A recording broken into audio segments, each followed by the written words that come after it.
દેશમાં નવા મંત્રીઓએ શપથ લઈ લીધા છે, મંત્રાલયો આવી ગયા છે એમની પાસે, એનો હિસ્સો બન્યા પછી એમની પાસે ખૂબ મોટા પડકાર ઊભા છે. પણ પ્રશ્ન એ છે કે નાણાં મંત્રાલય તો ફરી એકવાર નિર્મલા સીતારામનને મળ્યું છે, જે કહે છે કે ડુંગળી નથી ખાતા, અને એ ડુંગળી નથી ખાતા એટલે એમને ડુંગળીના ભાવ સાથે લેવા દેવા નથી. એ કદાચ દૂધ પણ નહીં પીતા હોય, એ કદાચ દહીં પણ નહીં ખાતા હોય, એ કદાચ જમવાનું પણ ન જમતા હોય, પણ સામાન્ય માણસને એનાથી ફરક પડે છે. અને એટલા જ માટે આજે એકદમ શરૂઆતમાં આરએસએસે જે નિશાન સાધ્યું છે ભારતીય જનતા પાર્ટી પર, અને નવા મંત્રાલયો સામે શું પડકારો છે એના વિશે વાત કરવી છે અને અમુક પ્રશ્નો કરવા છે.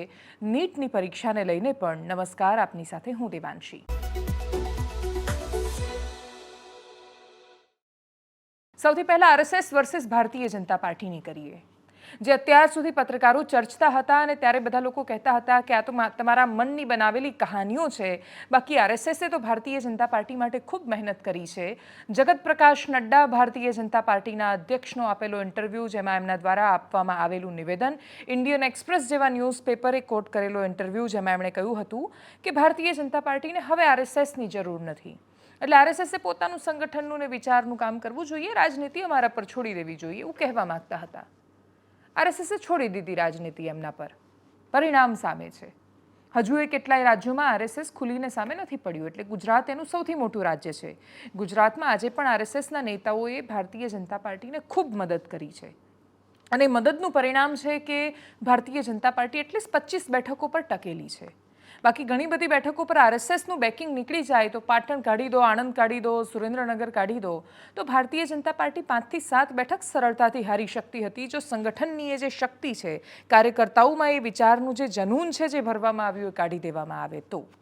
પણ આજે નેતાઓ છે કે જે પોતાની જે લાભાલાભ અને પોતાની પરિસ્થિતિ બધું બાજુ પર મૂકીને વિચારો માટે કામ કરે છે. આરએસએસમાંથી મોહન ભાગવતે ભારતીય જનતા પાર્ટી પર, નરેન્દ્ર મોદી પર લિટરલી પ્રહાર કર્યા છે.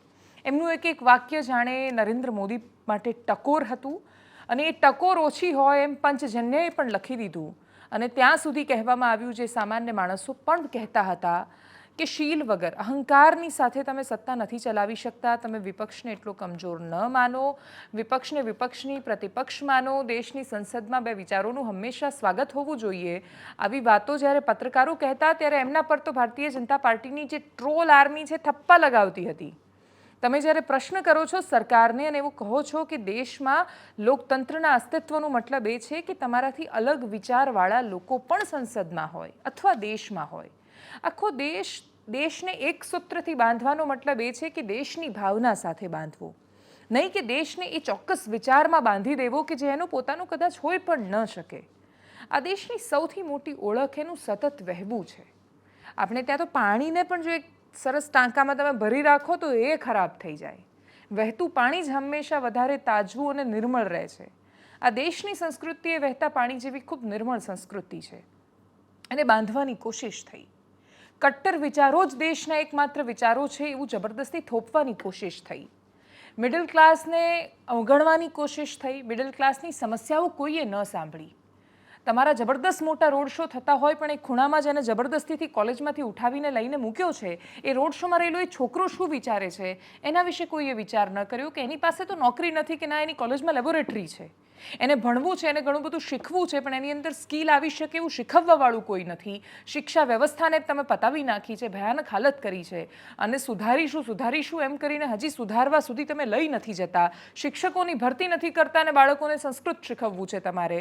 તમે કમ્પ્યુટર આપી દો છો, પણ કમ્પ્યુટરના શિક્ષક નથી આપતા. બાળકોને તમારે રમતગમતમાં અવ્વલ બનાવવા છે, ઓલિમ્પિક ગુજરાતમાં આવવાની છે, ગુજરાતનું ગૌરવ વધવાનું છે, પણ ગુજરાતની શાળામાં રમતના મેદાનો કોણ ખાઈ ગયું, અથવા ગુજરાતની શાળામાં શું કામ રમત, યોગ, કશાના શિક્ષક નથી ભરતા, એ વાતનો જવાબ નથી. અઢળક સમસ્યાઓ હતી. મિડલ ક્લાસને અવગણવામાં આવ્યો. અલગ વાત કરે છે તો એ અમારી સામે પડી ગયો છે, એ રીતે એને દુશ્મન બતાવી દેવામાં આવ્યો. આ બધા જ સવાલો પર આખરે મોહન ભાગવત બોલ્યા છે. બે રીતે એને જોવાઈ રહ્યું છે. કોઈ કહી રહ્યું છે આતે બહુ દેર કર દી જનાબ, તો કોઈ કહી રહ્યું છે દેર આએ દુરસ્ત આએ. જે પણ હોય એ, પરંતુ એ સાબિત કરે છે કે પરિણામો જ્યારે એક વ્યક્તિ પોતાની ઈચ્છા પ્રમાણે નથી લાવી શકતો, ત્યારે આખી ઇકોસિસ્ટમ જે અત્યાર સુધી એમને સાથે હતી, હવે એમની સામે પડી છે. ભારતીય જનતા પાર્ટીનો એ સામાન્ય કાર્યકર્તા, જેણે એવું માની લીધું કે લોકલ બોડીના ઇલેક્શન શું, નગરપાલિકાની ચૂંટણી છે તોય નરેન્દ્ર મોદીના નામ પર જીતી લઈશું, એનો જે અતિશય આત્મવિશ્વાસ જે ક્યારે અહંકારમાં ફેરવાઈ ગયો એ કોઈને ખબર ન પડી. 2019માં જ્યારે અદ્ભુત બહુમતી સાથે ભારતીય જનતા પાર્ટી બીજી વાર સત્તામાં આવી ત્યારે કમલમનું એ જ કાર્યાલય ત્યાં નરેન્દ્ર મોદી ગયા હતા અને એમનું શરૂઆતના ભાષણની ખૂબ સુંદર એમણે વાત કરી હતી કે હવે વધારે નમ્ર બનવાનો આ સમય આવ્યો છે. એમણે પોતાના કાર્યકર્તાઓને પણ આ કહ્યું હતું. ના નેતાઓ નમ્ર બની શક્યા, ના કાર્યકર્તાઓ નમ્ર બની શક્યા. પેજ પ્રમુખ હોય એ પણ જો એવું માનતો હોય કે સિસ્ટમ તો એણે ખરીદેલી છે અને કંઈ પણ કરી શકે છે તો આ સમસ્યાઓ થતી હોય છે. ખેર, એનાથી પણ ઉપર ઘણી બધી સમસ્યાઓ છે. આરએસએસનું પંચજન્ય જે રીતે ભારતીય જનતા પાર્ટી સરકાર બધા પર પ્રહાર કરી રહ્યું છે, ચૂંટણીમાં અમન્યાઓ બાજુ પર મૂકી કહી રહ્યું છે, મણિપુર વિશે બોલી રહ્યા છે. 1 વર્ષથી એ સળગતો પ્રશ્ન છે. પ્રધાનમંત્રી મોદીએ હજી સુધી એની મુલાકાત કરી નથી એ રાજ્યની. સમસ્યાઓ ગંભીર છે. મોહન ભાગવતને એકવાર એકદમ સંક્ષિપ્તમાં સાંભળી લઈએ. તમે સાંભળ્યા હશે કેમ કે કાલે રાત્રે બોલ્યા હતા એ, પરંતુ છતાંય ફરી એકવાર તમે એમને એકદમ સંક્ષિપ્તમાં સાંભળો અને પછી વાત કરીશું મંત્રાલયોની. क्योंकि बाहर तो वातावरण दूसरा है, चुनाव संपन्न हुए, उसके परिणाम भी आए, कल सरकार भी बन गई, ये सब हो गया, लेकिन उसकी चर्चा अभी तक चलती है. जो हुआ वो क्यों हुआ, कैसे हुआ, क्या हुआ, ये अपने देश के प्रजातांत्रिक तंत्र में प्रति 5 वर्षों होने वाली घटना है, होती है. उसके अपने नियम है, डायनेमिक्स है, उसके अनुसार होता है. अपने देश के संचालन के लिए कुछ निर्धारण करने वाला वो प्रसंग है, महत्वपूर्ण है, लेकिन हम चर्विचर्वण करते रहे, इतना महत्वपूर्ण क्यों है? समाज ने अपना मत दे दिया, उसके अनुसार सब होगा. क्यों कैसे इसमें संघ के हम लोग नहीं पढ़ते. हम अपना कर्तव्य करते रहते, लोकमत परिष्कार का प्रतिवर्ष करते हैं, प्रति चुनाव में करते हैं, इस बार भी किया है. દેશના નાણામંત્રી નિર્મલા સીતારામન પાસે વિશેષ કોઈ અપેક્ષાઓ છે નહીં. બહુ સારી રીતે બજેટ બનાવતા હશે એટલા જ માટે નરેન્દ્ર મોદીએ ફરી એકવાર એમને નાણામંત્રી બનાવ્યા છે. એ વિચાર કર્યા વગર કે એ મિડલ ક્લાસ છે જેનું સૌથી વધારે શોષણ થાય છે, જે સીધી રીતે કે આડકતરી રીતે સતત ટેક્સ આપ્યા કરે છે અને બદલામાં એને કોઈ રાહત નથી મળતી. મોંઘવારી નામનું શત્રુ એના પર જ ત્રાટકે છે. દરેક વખતે મોંઘવારી એની જ હાલત ખરાબ કરે છે. એના વિશે શું નિર્મલા સીતારામન વિચાર કરી શકવાના છે ખરા?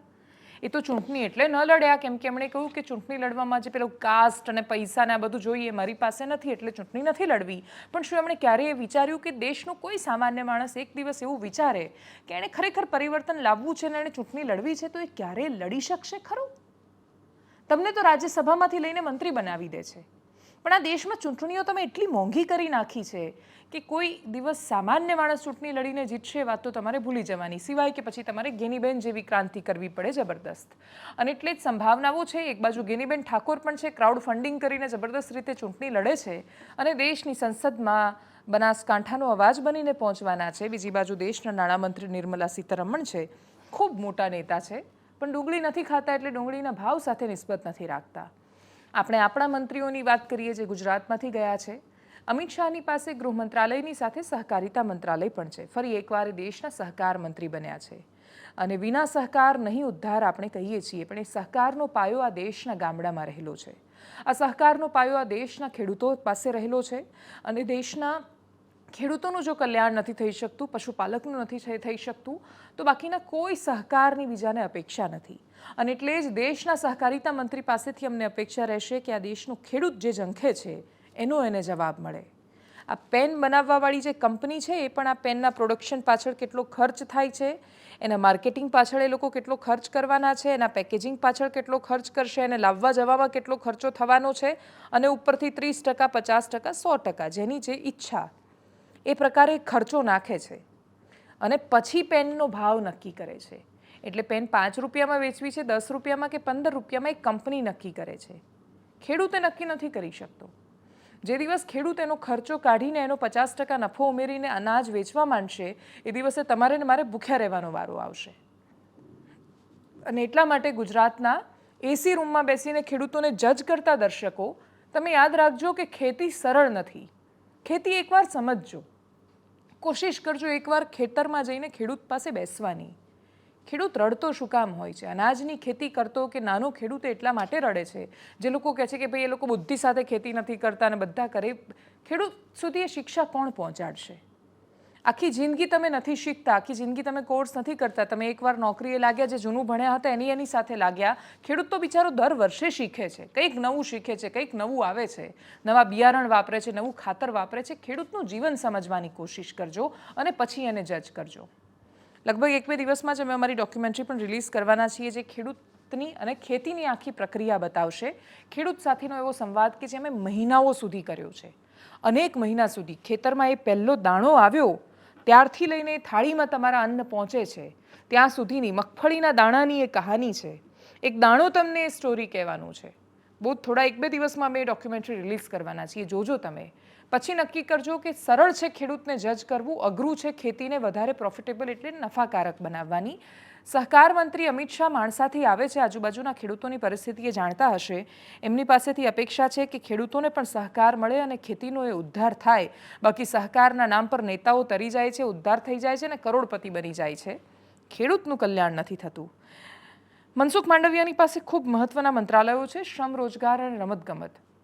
ગુજરાતમાં ઓલિમ્પિક આવવાની છે અને આવતી ઓલિમ્પિક ગુજરાતમાં હશે. અમદાવાદમાં સરસ મજાના વિદેશના મહેમાનો આવશે, જેમ હમણાં આપણે G20 વખતે કે પછી વાઇબ્રન્ટ વખતે આવ્યા. અમદાવાદના એરપોર્ટથી લઈને તમે ગાંધીનગર સુધી પહોંચશો, પેલા ઊભા ઝાડ લાખો રૂપિયા ખર્ચીને લગાવી દીધા હતા અને બહુ જ બધા પામ ટ્રીઝ. અમારું અમદાવાદ કેટલું સુંદર છે દર્શાવવા માટે જે કરોડો રૂપિયાનો ખર્ચો કર્યો, એ કરોડો રૂપિયાના ખર્ચા પછી 1 મહિનાની અંદર એ બધા વૃક્ષો બળીને ખાક થઈ ગયા અને પછી આપણી પાસે વૃક્ષો નથી. કેટલી અદ્ભુત સંભાવનાઓથી ભરેલા આપણા શહેરો છે, પણ આપણે એનો એ દિશામાં વિકાસ નથી કરી શકતા જે દિશામાં થવો જોઈએ. રમતગમત અને યુવાઓના મંત્રી બન્યા પછી મનસુખ માંડવિયાની પાસે પણ અદ્ભુત ક્ષમતાઓ છે. એમણે પોતાના જૂના મંત્રાલયમાં પોતાની જાતને સાબિત કરેલી છે. એમની પાસેથી અપેક્ષા એ રહેશે કે ગુજરાતના યુવાનોનું એ વિચારે કે એમની પાસે ગ્રાઉન્ડ હોય. બાળક નાનપણથી એની અંદર રમવાની એ જે ઈચ્છા કે વૃત્તિ પેદા થાય, એના માટે શાળામાં એ વાતાવરણ આપવું પડશે. એના માટે તમારે સ્પોર્ટ્સના, યોગના શિક્ષકો જોઈશે. શ્રમ મંત્રાલય છે ગુજરાત સરકારમાં, શ્રમ અને રોજગારનું અથવા શ્રમ માટેનું જે બજેટ છે, કેટલાય કરોડો રૂપિયા એક્સપાયર થઈ જાય છે. દેશમાં એ આવું થાય છે, પણ છતાંય શ્રમિકને જે અધિકારો મળવા જોઈએ એના સુધી નથી પહોંચતા. શ્રમનું સન્માન થાય, ખાલી એના પગ ધોવાથી એના શ્રમનું સન્માન નથી થતું. એ તો એકવાર સિમ્બોલિક રીતે પ્રધાનમંત્રી કરી શકે છે. અયોધ્યામાં રામ મંદિર બનાવવાવાળા શ્રમિકો હોય કે પછી વારાણસીના એ શ્રમિકો, એમના પગ ધોઈને તમે એ ચરણામૃત પીને તમે એનું સન્માન કરી શકો છો, પણ આખા દેશના શ્રમિકને સન્માન મળે અને ગટરમાં ન મરે એની જવાબદારી કોણ લેશે? આવા વિષયો પર પણ કામ થાય, મહત્વનું છે. સૌથી મહત્વનું ગુજરાતના દૃષ્ટિકોણથી જળશક્તિ મંત્રાલય CR પાટીલની પાસે છે. ગઈકાલે પણ વાત કરી હતી. ગુજરાતમાં નળ સે જળમાં જબરદસ્ત કરપ્શન થયું છે. હજારો કરોડનું એ કૌભાંડ છે અને એ કૌભાંડ કરનારા સામે તો આકરામાં આકરા પગલાં લો, પણ એ અધિકારીઓને પણ પકડો. એ કોન્ટ્રાક્ટરને તમે પકડો છો, એની પાસેથી વસૂલિયાતની શરૂઆત કરો છો. આ વસૂલાતમાં અમને ખબર પડી કે નળ સે જળમાં જે કોન્ટ્રાક્ટર હતા એણે લિટરલી ચીટિંગ કરી. એણે 5 કરોડનું ઉદાહરણ તરીકે ટેન્ડર લીધું હતું, એણે 1 કરોડ રૂપિયાએ ખર્ચો નથી કર્યો, પાઇપ જ નથી નાખી. પ્રશ્ન એ છે કે ચેક કરવાની જવાબદારી જેમની હતી એ લોકોએ તો સર્ટિફિકેટ આપ્યા છે ગામની પંચાયતમાં જઈને કે 100% નળથી જળ આવી ગયું છે આ ગામમાં, એટલા માટે એમને પ્રમાણિત કરવામાં આવે છે. અધિકારીને કેમ દંડિત ન કરવાના? તમે ખાલી એમની ટ્રાન્સફર કે સસ્પેન્ડ કરીને શું કામ સંતોષ માનો છો? સસ્પેન્શનનો મતલબ અમને મૂર્ખ બનાવવાનું બંધ કરો. સસ્પેન્શનનો મતલબ એમને અડધા મહિનાનો પગાર ઘેર બેઠા મળવાનું છે. અને એટલે આ પ્રકારની જે વાહિયાત દલીલો અને તર્કો કરવામાં આવે છે, કોઈ જબરદસ્ત કાર્યવાહી તમે નથી કરતા. તમે જો માત્ર સસ્પેન્ડ કરો છો તો સામાન્ય માણસ ચોરી કરે તો એને જેલમાં મોકલો, પેલો હજારો કરોડની ચોરી કરે તમે એને સસ્પેન્ડ કરો. એટલે આ મજાક સમજી રાખી છે અને આ મજાક અત્યાર સુધી કરી, હવે નહીં. અને એટલે જ અપેક્ષા રહેશે કે જળશક્તિ મંત્રાલયથી ગુજરાતમાં પણ જળમાં શક્તિ આવે અને નળમાં જળ આવે. આગળ વાત આયુષ શોકની પણ કરવી છે, જે વલસાડના કલેક્ટર, એમને સસ્પેન્ડ કરવામાં આવ્યા. 2000 કરોડનું કૌભાંડ કહેવામાં આવી રહ્યું છે. હજારો કરોડની જમીન એ એમણે ટ્રાન્સફર કરી દીધી. પણ આ વિશે જ્યારે મને લગભગ 1.5-2 મહિના પહેલાં એક કૌભાંડની આજુબાજુના એક વ્યક્તિનો ફોન આવ્યો, ત્યારે એમણે ખૂબ મોટા રાજનેતાઓના નામ લીધા અને પછી કહ્યું કે આ રાજનેતાઓના ઈશારે આ થયું છે, તમે શોધો, તમને કોઈ પ્રૂફ મળશે. અમે શોધ્યું, અમને સાબિતી ન મળી શકી, એટલે આજે અમે નેતાઓના નામ નથી લઈ શકતા. પણ જેના ઈશારે થયું છે એ કેમ કોઈ દિવસ નથી પકડાતા? SK લાંઘાની પોતાની તો તાકાત નહોતી કે એકલા હાથે હજારો કરોડનું કૌભાંડ કરી નાખે. કોઈ અધિકારી એકલા હાથે પોતાની જાતે હજારો કરોડના કૌભાંડ નથી કરતા, એને છાવરવાવાળા લોકો હોય છે. અને એવા સચિવાલયમાં અડધા લોકો નીકળશે કે જે કોઈના ઈશારે આ કરી રહ્યા છે. અધિકારીઓએ આમાંથી સૌથી મોટી શીખ એ લેવી જોઈએ કે જેમના ઈશારે તમે આ કામ કરો છો એ લોકો તો બચી જાય છે, તમે ભરાઈ જાઓ છો. અને ભરાઈ જવામાં જો કે સરકારની કૃપા દયા બધું હોય છે કે મેક્સિમમ સસ્પેન્ડ કરે છે, કોઈ હજારો કરોડનો તમને ચૂનો ચોપડે છે. સામાન્ય માણસે કર્યો હોત તો જેલમાં હોત અત્યારે. તમને હજારો કરોડનો ચૂનો ચોપડ્યો તો તમે સસ્પેન્ડ કરી રહેશે ને ખુશ થઈ રહ્યા છો. એટલે કેવી રીતે સરકારને આ કાર્યવાહી માટે એપ્રિશિએટ કરવી એ મને નથી ખબર. બધા કરી રહ્યા છે, બધા કહી રહ્યા છે કે દાદાની સરકારે જબરદસ્ત કામ કર્યું. એટલે સુઓ મોટો લઈને મહેસૂલ વિભાગે એક્શન લીધા એના માટે અભિનંદન.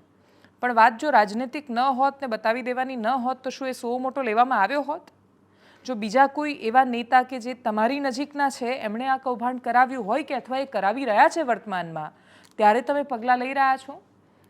એક બહુ જ મોટા નેતા હોય રાજ્યમાં અને એમની શરણ હેઠળ એસકે લાંગા ફૂલે ફાલે અને કૌભાંડો કરી નાખે ત્યાં સુધી કોઈ કશું ના કરે. પણ એના પછી એ નેતાનું શાસન જાય, બીજા નેતા આવે એટલે તરત એની સામે કાર્યવાહી કરે, પછી બીજા નેતા હેઠળ બીજો અધિકારી ફૂલે ફાલે. આ સિસ્ટમ કરીને તમે ગુજરાત રાજ્યનું શોષણ કરી નાખ્યું છે. આમ ને આમ હજારો કરોડો રૂપિયા ખાઈ ગયા. આપણા રાજ્યનું બજેટ બહુ વધારે છે, બહુ સમૃદ્ધ રાજ્ય છે. એનું શોષણ કરવાનું બંધ કરો.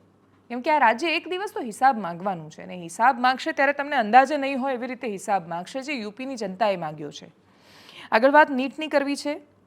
નીટમાં સૌથી મોટો પ્રશ્ન જે સામે આવ્યો, સુપ્રીમ કોર્ટે હવે એનટીએને નેશનલ ટેસ્ટિંગ એજન્સીને નોટિસ આપી છે, સરકારને નોટિસ આપી છે, કાર્યવાહી કરવાનું કહ્યું છે. પ્રશ્ન થયો છે એવા ડૉક્ટર્સ અથવા એવા લોકો કે જે ખરેખર જેન્યુઅનલી પાસ થયા છે એ લોકોની વિશ્વસનીયતા પર પણ શંકાનું નિશાન છે.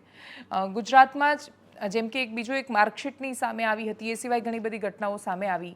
હવે બનાસકાંઠાના જ એક શહેરના ડૉક્ટર છે, એમણે પોતાની છોકરી, કદાચ એ બિચારી છોકરી ઈચ્છતી નહીં હોય કે એણે બાયોલોજી લેવું છે, એની પોતાની ક્ષમતાએ નહીં હોય, પણ ડૉક્ટર્સ પોતાના બાળકને વારસામાં હોસ્પિટલ આપવા માંગે છે. એવું કહે છે કે ભાઈ મેં આટલી મોટી હોસ્પિટલ બાંધી છે, કરોડો રૂપિયાનું ઇન્વેસ્ટમેન્ટ કર્યું છે, મારો છોકરો નહીં બેસે ગાદીએ તો કોણ બેસવાનું છે? આ કોઈ સામ્રાજ્ય નથી, ના કોઈ આ ઇન્ડસ્ટ્રી છે કે તમે તમારા સંતાનને વારસામાં આપશો. એના માટે તમારા સંતાનનું લાયક હોવું જરૂરી છે. તમે એને ડૉક્ટર શું કામ બનાવવા માંગો છો જો એને ડૉક્ટર નથી બનવું? જબરદસ્તીથી ડૉક્ટર બનાવવાની આ જે વાત છે કે બાળકોને બાયોલોજી જ લેવડાવવાનું ને પછી કહેવાનું પપ્પા ડૉક્ટર છે એટલે છોકરો ડૉક્ટર બનશે. આ નેતા જેવું નથી કે લાયક ના હોય તો એ ચાલી જાય, લાયક ન હોય ને તો એ નેતાનો છોકરો નેતા બને તો એ બહુ મોટી પથારી ફેરવતા હોય છે, પણ દેખીતી નથી હોતી. આમાં તો સીધી રીતે તમે સામાન્ય માણસના જીવન સાથે ચેડા કરી રહ્યા છો. તમને એવું લાગે છે કે તમારા ત્યાં આવતા દર્દી છે એને એ તમારી પ્રયોગશાળા છે, તમે એના પર ગમે તે કરી શકો છો. તો સોરી બોસ, ગુજરાતનો કે દેશનો મિડલ ક્લાસ જે મોટાભાગે તમારી પાસે આવવાનો છે એ શું કામ તમારી પ્રયોગશાળા છે? સરકાર પણ એના પર પ્રયોગો કર્યા કરે, ડૉક્ટરોએ પ્રયોગો કર્યા કરે, વકીલોએ પ્રયોગો કર્યા કરે, બધા ભેગા થઈને એના પર પ્રયોગો કરે છે. અને આમાં એક ક્લાસ પીસાઈ રહ્યો છે, એનો પોતાનો અવાજ જતો રહ્યો છે, એ ગુંગળાઈ રહ્યો છે. એટલી હદે ગુંગળાયો છે કે હવે એ બોલતો જ નથી અને એવું લાગે છે કે એની પાસે અવાજ જ નથી. એ પોતાની જાતને મૂંગો સમજે છે. તમે મૂંગા નથી. જો તમે નાગરિક છો તો એની નાગરિક હોવાની બેઝિક શરત એ છે કે તમારી પાસે પોતાનો અવાજ છે. તમે આ દેશને ખૂબ પ્રામાણિક છો અને આ દેશને પ્રામાણિક હોવાનો મતલબ, એને પ્રેમ કરવાનો મતલબ બોલવું છે. ખોટું થાય ત્યારે બોલવું છે, બની શકે એટલું ખોટું થતાં રોકવું છે, તો આ દેશ રહેવાનો છે. જો તમને પાર્ટી ગમે છે અને પાર્ટીની સરકાર એટલે કે ભારતીય જનતા પાર્ટી અને એની સરકાર ગમે છે તો તમારે ખાસ બોલવાનું છે. નહીં તો એ લોકો એટલી હદે બરબાદ કરશે કે એક દિવસ એ લોકો જ નહીં હોય, પોતે બરબાદ થઈ જશે. વર્તમાનમાં આરએસએસનું ભારતીય જનતા પાર્ટીની સામે પડવું એ બહુ મોટી નિશાની છે. નીટમાં જે સ્કેમ સામે આવ્યા છે એની સામે જો સરકાર કાર્યવાહી નહીં કરે તો એટલો મોટો સવાલ રહેશે કે વિશ્વસનીયતા કઈ પરીક્ષાની? તમારે તલાટી બનવું છે કે ડૉક્ટર બનવું છે? પૈસા આપો ને તમે બની જાઓ. આ પ્રકારની સિસ્ટમ પર જ્યાં સુધી રોક નહીં લાગે ત્યાં સુધી એ સવાલો અતિશય રહેવાના છે ગંભીર. હવે એ નેક્સસમાં જેટલા લોકો પકડાયા એ બધામાં ગુજરાતમાં થોડા સમય પહેલાં જ્યારે એક કૌભાંડ સામે આવ્યું ક્લર્કની પરીક્ષા અને બધી જગ્યાએ, એટલે વડોદરામાં ભાસ્કર ચૌધરી સહિતની આખી જે ટોળકી પકડાઈ હતી, જે સંચાલકો પકડાયા હતા, એ જ લોકો, એ નહીં તો એમના ભાઈઓ અથવા એ જ આખું જે નેક્સસ ચલાવે છે એ લોકો, રીતસરથી એમની જાળ છે. ઉર્જા વિભાગનું કૌભાંડ જ્યારે સામે આવ્યું હતું ત્યારે એ જે કૌભાંડીઓ હતા એ લોકોના તાર બિહારના પટના સાથે જોડાયેલા છે.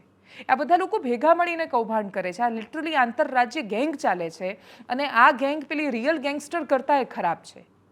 આ લોકો સપના સાથે રમે છે અને જ્યારે કોઈ પણ છોકરાનું સપનું તૂટી જાય અને એ પોતાની જાતને બરબાદ થયેલું મહેસૂસ કરે, એનાથી વધારે લાચારી કોઈ ન હોઈ શકે, જે વારંવાર છતી થઈ રહી છે. એનટીએને સુપ્રીમ કોર્ટે નોટિસ આપ્યા પછી શું થાય છે એના પર ખાસ નજર રહેશે. આગળ વાત ગેનીબેન ઠાકોરની કરીએ. ગેનીબેન ઠાકોર દિલ્હી પહોંચ્યા હતા અને દિલ્હી પહોંચ્યા પછી ત્યાં તો એમણે સોનિયા ગાંધી અને બાકીના નેતાઓ સાથે મુલાકાત કરી અને પછી અંબાજી દર્શન માટે ગયા હતા. 13 જૂને પોતાના ધારાસભ્ય પદેથી રાજીનામું આપશે. એમના રાજીનામું આપ્યા પછી વાવની વિધાનસભા બેઠક ખાલી થશે. વાવ પરથી કોણ લડે છે એના પર પણ બધાની નજર રહેવાની છે. ગુજરાત રાજ્યમાં નવા પ્રદેશ અધ્યક્ષ ભારતીય જનતા પાર્ટીમાંથી કોણ આવે છે એના પર પણ નજર રહેશે. ગેનીબેન ઠાકોર વાવથી રાજીનામું આપશે. એના પછી આજે અંબાજી દર્શન માટે પહોંચ્યા હતા. ત્યાં પણ એમણે વિવિધ મુદ્દાઓ વિશે વાત કરી હતી. એમની સાથે દાંતાના ધારાસભ્ય કાંતિ ખરાડી સહિતના ઘણા બધા લોકો હાજર હતા. સાંભળીએ ગેનીબેન ઠાકોરને.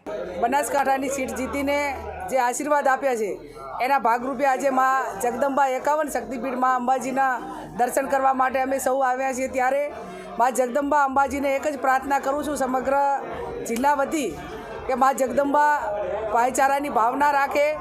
અમારા કોંગ્રેસના કાર્યકરો હળી મળીને લોકોની સેવા કરવા માટેની માં જગદંબા સૌને શક્તિ આપે. અને સંસદીય દળની જ્યારે મિટિંગ હતી ત્યારે અમારું જે મોવડી મંડળ છે એમને પણ મળીને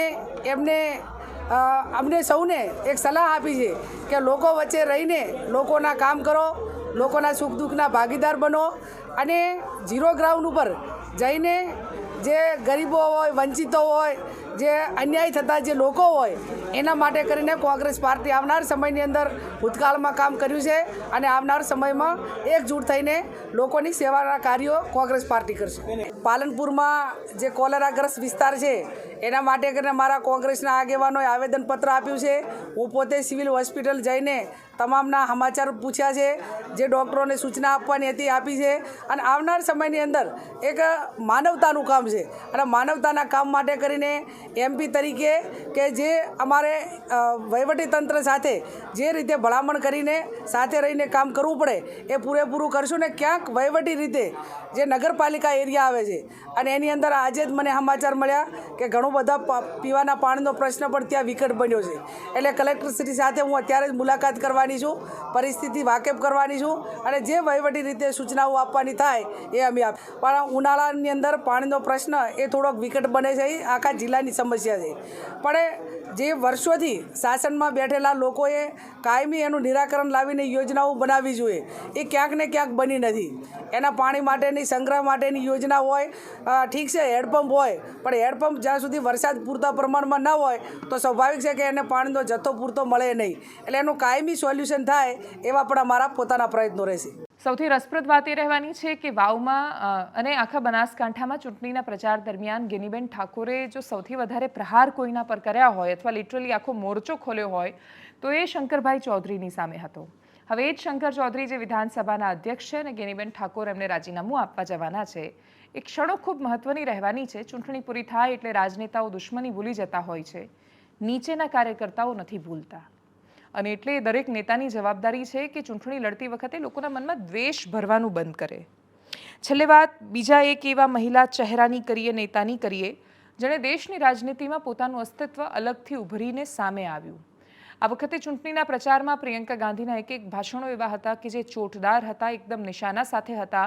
ભારતીય જનતા પાર્ટીએ એમના પર જેટલા પ્રહારો કર્યા એ પ્રહારોને પોતાની તાકાત બનાવીને એમણે ઉલટા ફેરવ્યા. સોનિયા ગાંધી પર જે વારંવાર ટિપ્પણીઓ કરવામાં આવી એનો લિટરલી એમણે ચૂંટણીમાં બદલો લીધો, મતથી બદલો લીધો. એ જ્યારે ભાષણ કરી રહ્યા હતા ત્યારે એમની રાજીવ ગાંધી અને ઇન્દિરા ગાંધીની હત્યા વખતની જે પોતાની ખરાબ યાદોને એમણે લોકોની સામે જ્યારે લાવ્યા હતા ત્યારે એ બધી વાતો એમણે શેર કરી હતી. પણ હવે જ્યારે રાયબરેલી પહોંચ્યા ત્યારે એમનો એક અલગ અંદાજ હતો.